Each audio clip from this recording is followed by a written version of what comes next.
Donc on se retrouve dans le studio de Klaxoon pour faire un meeting et à l'intérieur y déposer plusieurs activités. Donc on va commencer par appuyer sur News, puis choisir le meeting.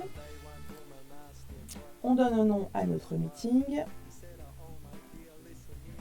et on crée. Vous pouvez venir ici rappeler l'objectif de votre meeting, de votre rencontre, de votre formation. Et ensuite venir ajouter ici des activités. Vous avez le choix entre plusieurs activités. J'aurais tendance à vous conseiller pour démarrer un brainstorm. Le brainstorm permet de faire remonter les représentations des apprenants de manière complètement libre. Ils s'expriment.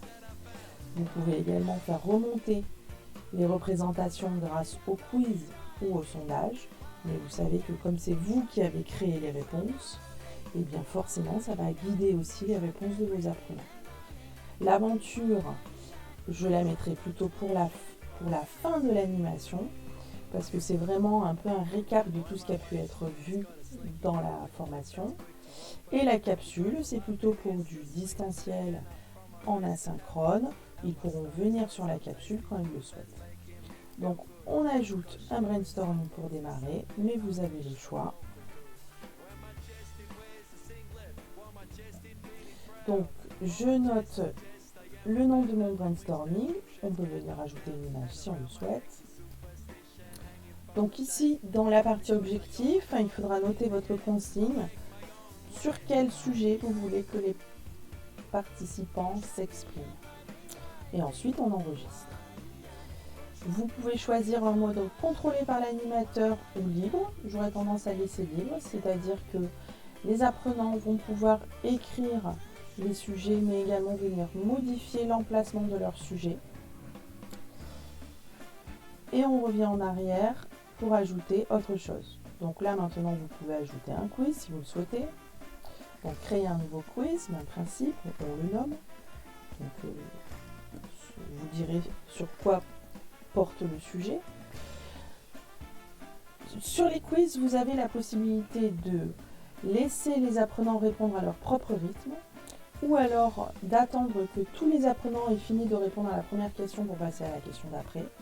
Donc ça peut générer de la frustration d'attendre que chacun ait répondu à la question, mais en même temps ça peut être voulu aussi par l'animateur, le formateur, justement que tout le monde a répondu à la question et on en parle. Et ensuite vous avez le mode un peu plus challenge où là il faut avoir juste ou au moins 80% de bonnes réponses pour pouvoir passer aux questions d'après. Donc attention quand même à l'utilisation de 80% de bonnes réponses. C'est en fait un score assez élevé. Il faut se méfier parce que on est dans nos représentations à nous aussi en tant que formateurs et parfois vous pensez poser une question facile, mais selon la formulation de votre question, elle peut s'avérer plus difficile que ce que vous pensez.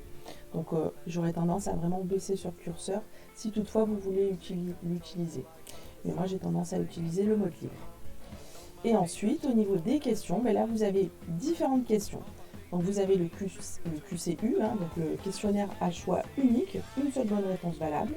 Le QCM, plusieurs bonnes réponses valables. Le drag and drop image texte, il faut faire correspondre une image avec un texte. Le drag and drop image-image, il faut faire correspondre deux images ensemble. Un mot à trouver. Un texte à trous. Une catégorisation, on doit mettre des éléments dans telle catégorie ou dans telle autre catégorie. Le memory est ordonné, mettre dans un bon ordre. Donc vous cliquez dessus et vous ajoutez donc la question, vous posez votre question. Donc vous avez posé votre question à choix unique et donc maintenant vous donnez les réponses. Donc la bonne réponse c'est le studio. On pourrait venir sur plus pour ajouter encore d'autres possibilités de réponses et on enregistre. On peut également mettre une description à la question. Ce qui est bien parce qu'on est limité dans la question en nombre de caractères. Vous pouvez poser encore d'autres types de questions.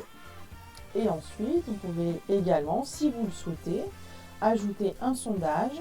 Donc là, ça va être le même principe que pour les questions. Vous donnez un nom à votre sondage. Bon, moi, je laisse le nom de sondage, mais Après, il faut qu'il y ait une cohérence avec votre thématique. Concernant votre sondage, on va retrouver à peu près les mêmes possibilités que les questions, sauf qu'il n'y a pas de bonne réponse puisque c'est un sondage. Donc toutes les réponses sont bonnes à prendre. Donc la question, ça va être, par exemple, créer.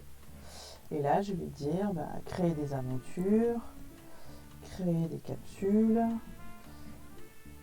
ajouter, créer des meetings avec quiz, des sondages. Voilà, c'est vraiment les laisser un large choix possible et on enregistre. Donc on a créé un brainstorming, un quiz, un sondage. Vous pouvez créer maintenant une aventure. On ajoute, toujours le même principe, on donne un nom à son aventure.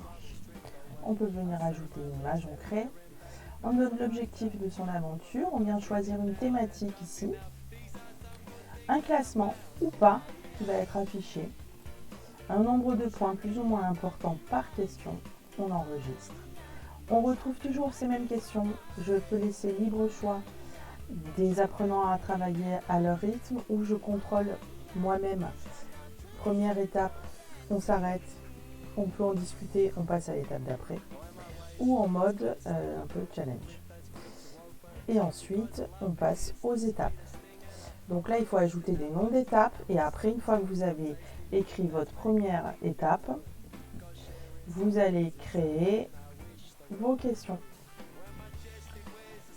Et donc, on retrouve toutes les questions comme tout à l'heure.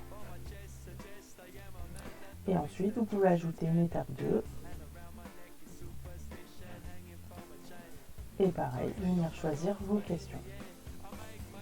Vous pouvez ajouter comme ça jusqu'à 10 étapes.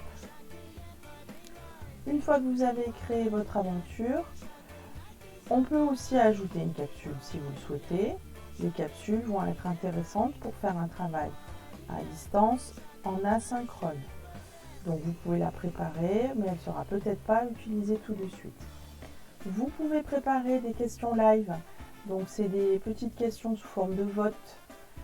Donc comme le sondage sous forme de challenge, le premier qui a la bonne réponse à gagner, ou sous forme de storm, donc de nuages de mots. Vous pouvez les préparer à l'avance ou alors les faire directement en live. C'est pour ça que ça s'appelle des questions live. En live, lorsque vous avez déjà lancé votre capsule.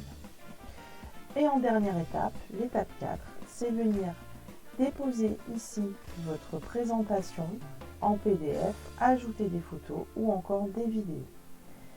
Et vous revenez en arrière, vous revenez sur votre studio et on voit que pour le meeting PPFPA, nous avons un brainstorming, un quiz, un sondage et une aventure de créer. Il n'y a plus qu'à lancer votre klaxon.